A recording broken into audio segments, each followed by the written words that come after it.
Hi, my name is Sally Kenji and welcome to Conversations. If you're new to this channel, please be sure to like, share, and subscribe as usual. Please feel free to also leave a comment in the comment section down below.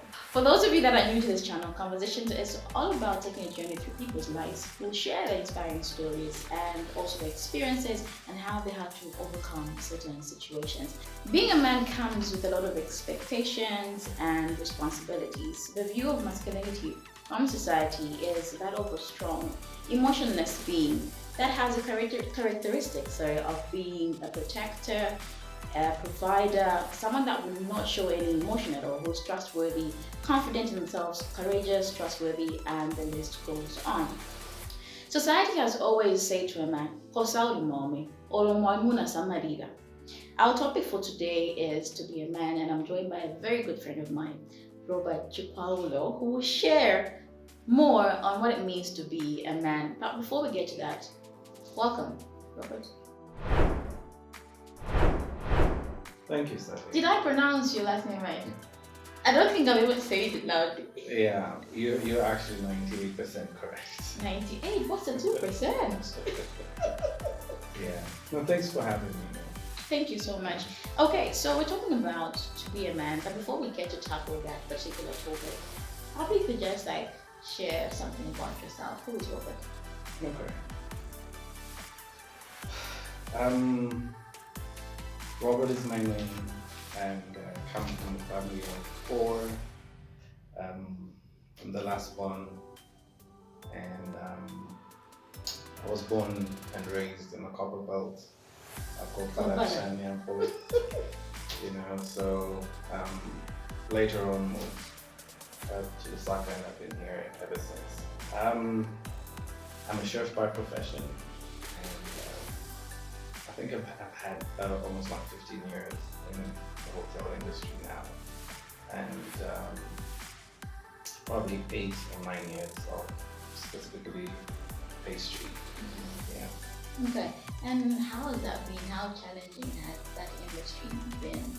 Especially that, somehow someone would say, oh, but pastry, isn't that somehow like a woman's job? Over the years, culinary skills have quite evolved. I think we have more men than before. Mm-hmm. As you know, the best cooks are men. But yeah. So it's an industry that is growing in Zambia. I think we're in a better place now as opposed to maybe 7-10 years ago. Mm-hmm. More people have been open-minded to having an actual skill, right, and rather culinary skills in relation to food.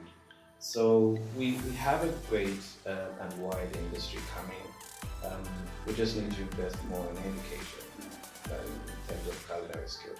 How challenging was breaking through for you, considering that there's always a lot of competition out there? You probably might be doing the same thing with 13 other people, 50 other people that you know, but how do you maintain yourself as in, okay, I'm sticking by this, and regardless of the challenges, I'll still aim high towards this market? Okay.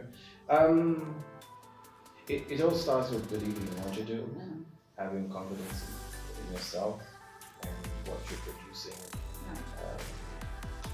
It's not easy, it hasn't been easy, especially for the last 7 years where there's been a lot of people that are mushrooming through bakers, taught from home, and very few actually currently in Zambia actually have been to school for baking and or just culinary school. So it's been challenging, but again, it's your product that will speak for you. Exactly. So yeah.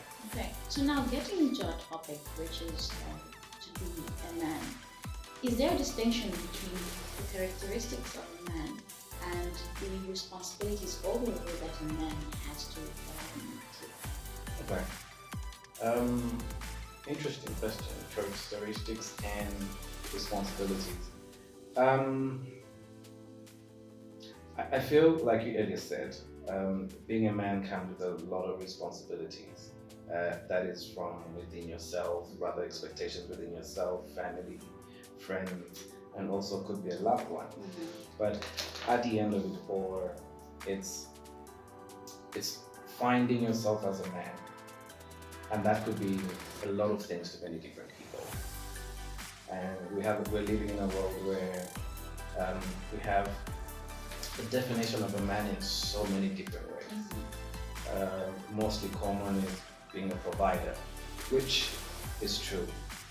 But what kind of a provider are we, or what kind of a man are you? I think that goes down to getting to know yourself.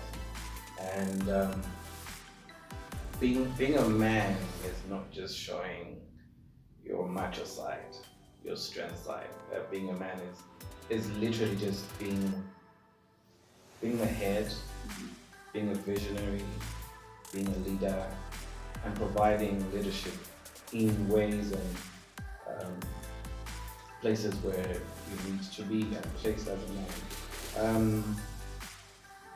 I would so say characteristics and responsibilities are rather not very different, because you will have to show a characteristic of a man in the sense of we're masculine people.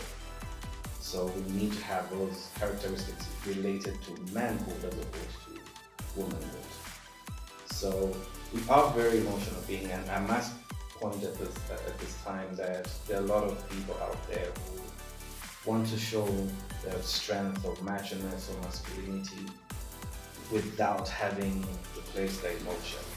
For instance, we've always been told, "Mama Dalila, because I feel," and personally, that really broke me as a man. It made me grow up into bad relationships, or not even have an idea of what I really want. Because every time I'm faced with an emotion, I'm going to bring out the magic wand of Dalila. You have to be strong. You have to be strong. So initially, that really, in the long run, it breaks a man, because we're not in tune with that emotion. Can I ask, is it shameful to cry? Is that the emotion that stays? No, it's shameful, or I'm just not supposed to? Well, it is. Growing in a generation where that wasn't allowed, it was showing weakness. Crying was a weakness, and we did not want to feel that weakness. We always wanted to rise up above everything else. In as much as you may fall, it hurts. You rise up and say, "I'm okay," but deep down it's hurting. So showing emotion to other men is weakness. But truth be told, that's not weakness. Now, you mentioned, I know, even like based on society, there's an aspect of being a provider. Now, this is one question that has been asked, I think, on a lot of platforms. At what point does a man take responsibility or provide for the other person? Is it during the courtship stage, or it's after, when the couple is married, that the man should stand up and provide for his family? Interesting question. I think when it comes to love, I think there is no limitation to what you do, whether you're courting or in marriage. I think if you're in love with someone, or you care for someone, you will do what's necessary to for that person. I will not divulge to the other end, but I feel if your intention with this woman is to get together, I think you need to show some signs of responsibility. What are some of the battles that a man has to fight on the day? Oh wow, a lot.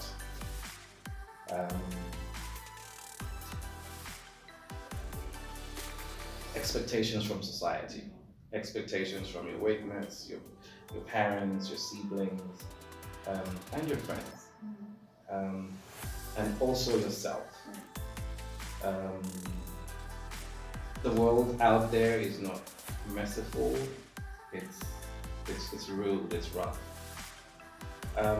One of the things we face is literally low self-esteem, um, the challenge to be um, the ideal man, whatever that is according to people's perspective of you or assumptions of you or what they think you should. And I must say, what the what people look at you to be and what you really are. So the kind of all faces up to something really so huge, and it's up to me, it's up to a man out there to know themselves. Like, who am I? And I feel the proper definition of a man, which over the years, I must say, I really got it so wrong, because I started listening to people's expectations and I defined manhood based on other people's opinions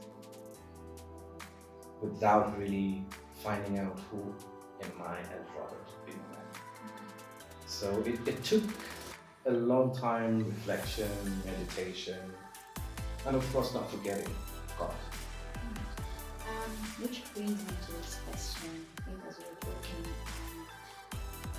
the idea of not having, or what's the importance of having a male representation or a man or does that have an impact, or one needs to get to a point where they're grown and mature enough now to start making the right decision? Oh wow,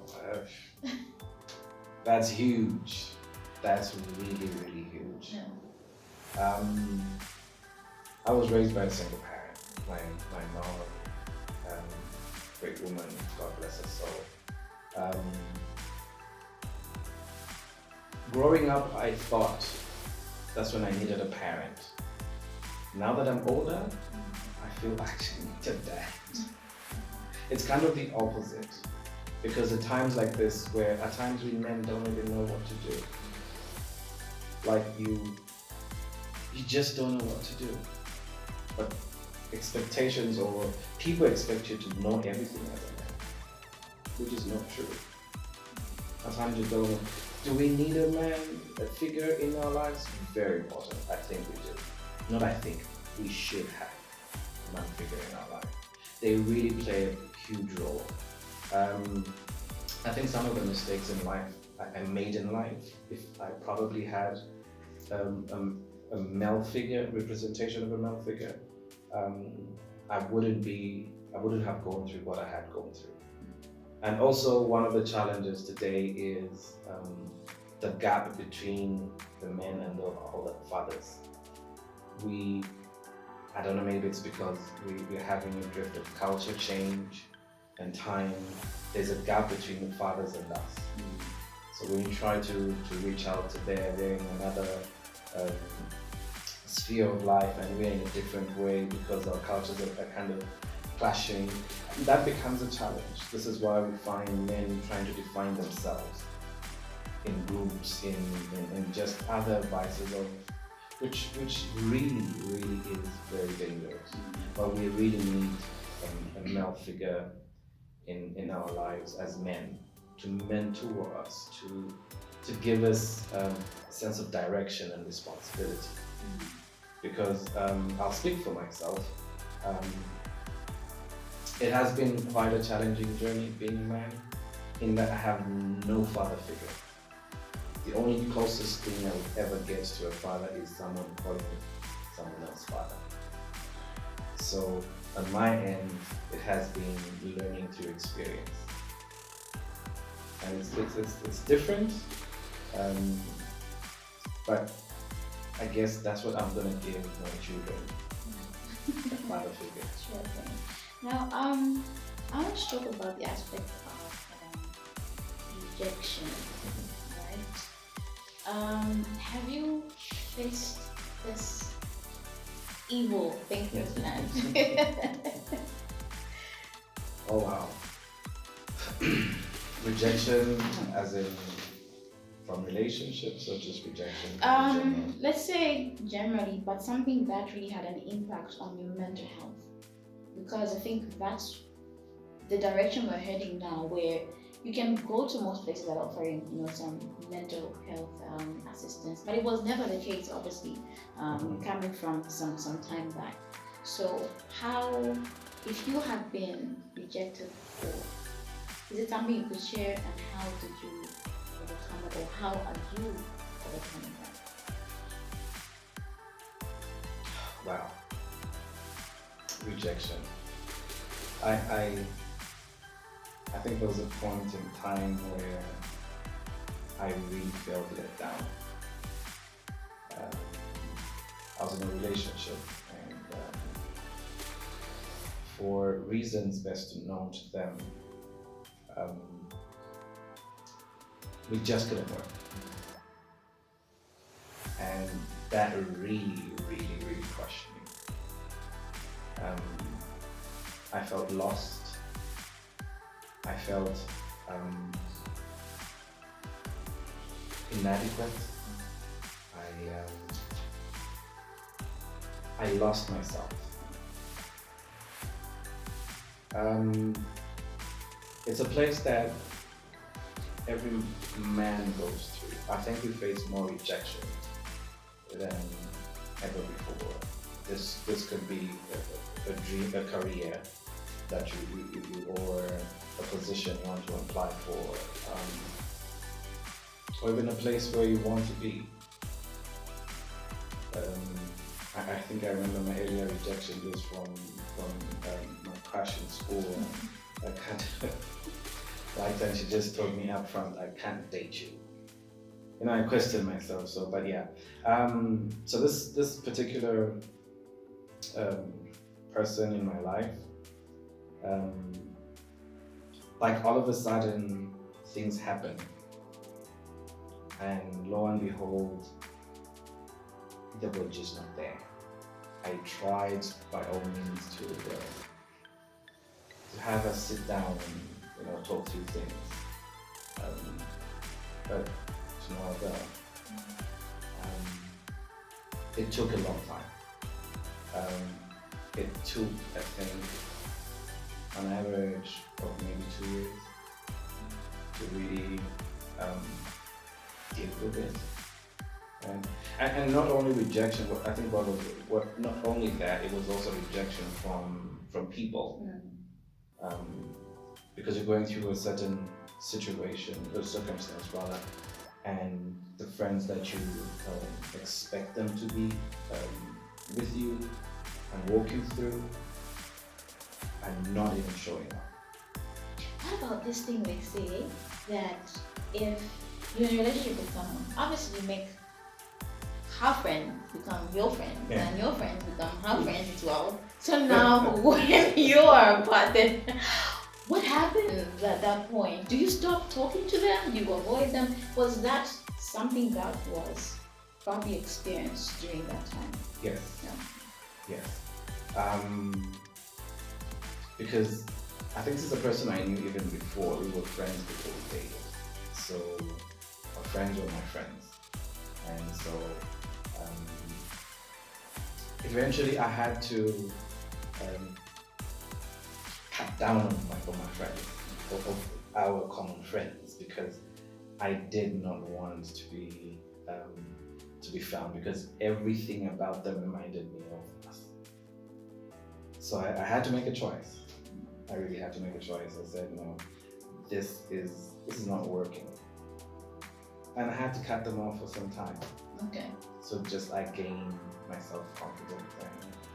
And where are you now?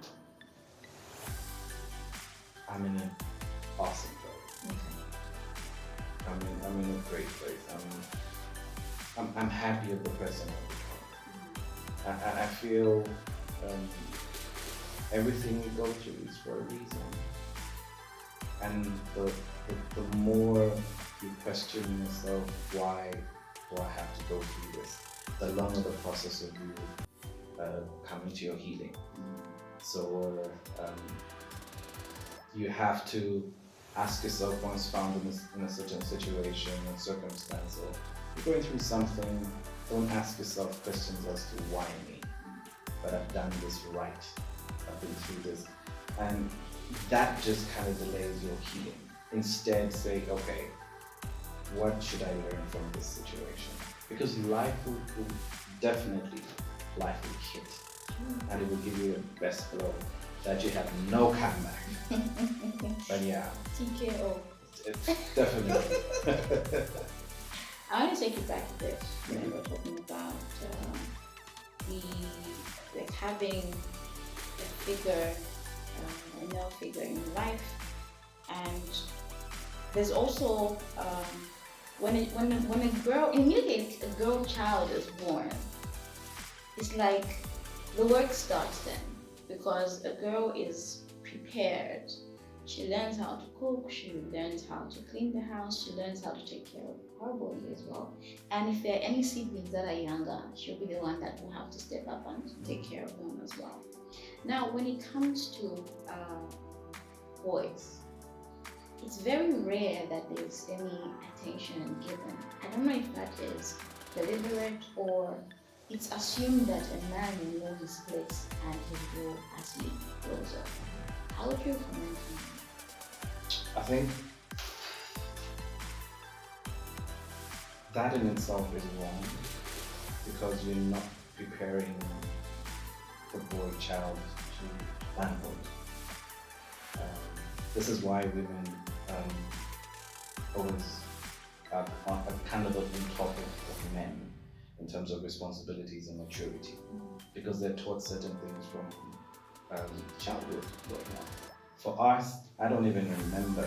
All I remember is my responsibility then was to wake up, eat, and play. You know, but I've seen this a lot where, even with my own nieces, I've seen the boy child will be let to do certain things, and Like you get away with it. and he'll get away with it. Yeah. I don't think it's right. I think men should be responsible. They should start taking responsibility from a young age, such as do the house chores. There's nothing wrong by cleaning plates or doing 1, 2, 3 or something like that. The few memories I have of my dad was, I think then I should have been grade 1, grade 2, but the few memories I have of him was every Saturday, my dad will wake us all up at 5. So it doesn't matter whether you're visiting us or anything. He'll wake everyone up by 5. The boys and the guys will start doing gardening. Everything outside the house will clean, and everything else in the house, the ladies will do. And after we're done with that, we'll get all the shoes in the house, and we the guys will polish them. So it would be someone applying polish and shining and everything. So it was just like a chain. Yeah. So every shoe on Saturday by 12 would have been cleaned for the whole week. So that helped me for now, because I was probably maybe like 6 or 8 years old. But that's something that has made me become a better person, because now it's what I do because I saw it from my dad. It's something I learned and saw him do. So boy child must be taken care of in the sense that they should take responsibilities as they're young. They shouldn't just go scot-free and doing everything else and let loose. And they become problems like that. And it's sad when some people say, a boy says, a man rather says, I can't cook. And you're wondering, like, but why? Yeah. You can't even take care of yourself. I think it shouldn't really be a responsibility of a woman to go about house chores and all that. No, it should be both responsibilities. Because I want to teach my children something. I can't just let my wife to be then, do everything. Yeah, and the other day I was thinking, I think it should have been like 2 days ago. I was like, you know what? Right now, yes, fine. It's okay that the world is trying to make women and the girl child more inclusive, where they take up positions of authority and whatever else. But we shouldn't forget the fact that women give birth to boys. So we can't say, because he's a boy, no, he has to go there. We because it's a girl, she has to grow.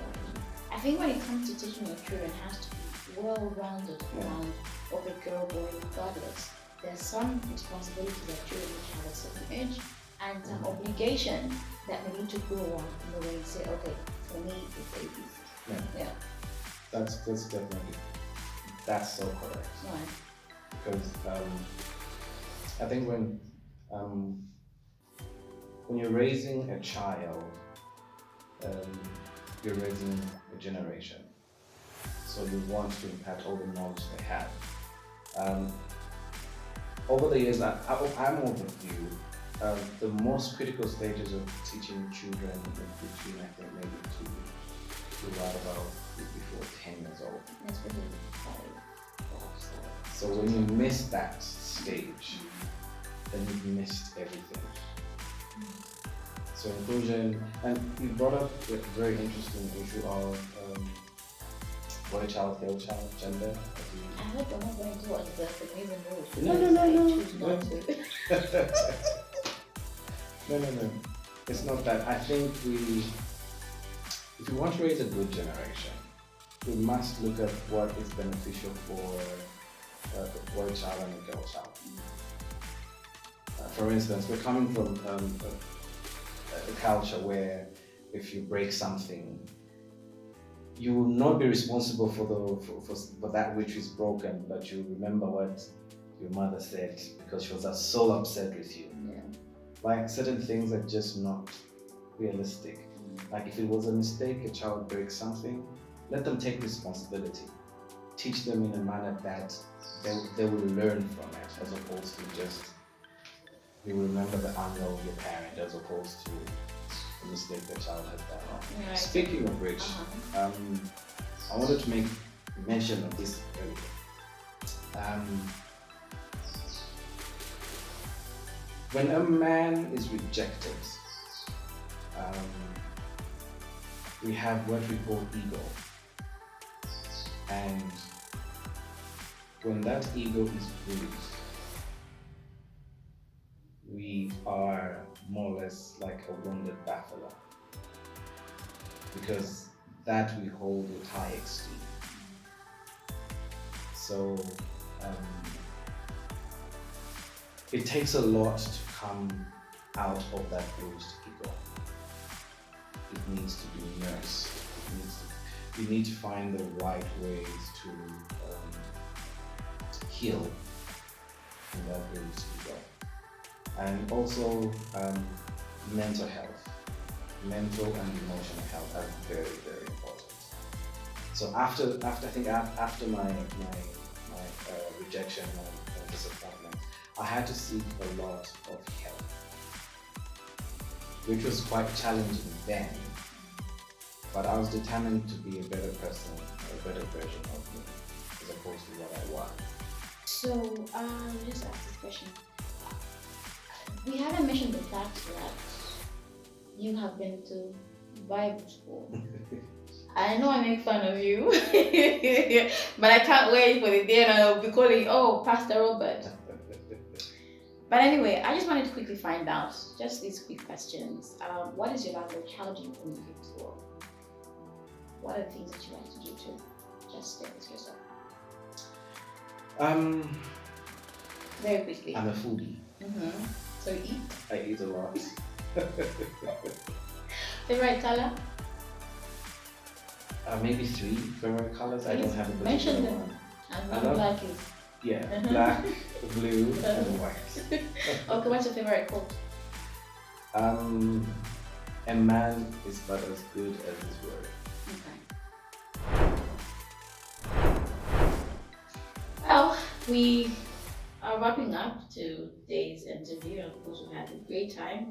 This man does not stop talking. But as usual, like I said at the beginning, if you're new to this channel, please be sure to like, share, and subscribe. And if you want him to come back, please just that comment and I'll be able to bring him back. And obviously, we'll be able to show 1 or 2 tricks of what he's all about. This has been Sally Kenji saying goodbye.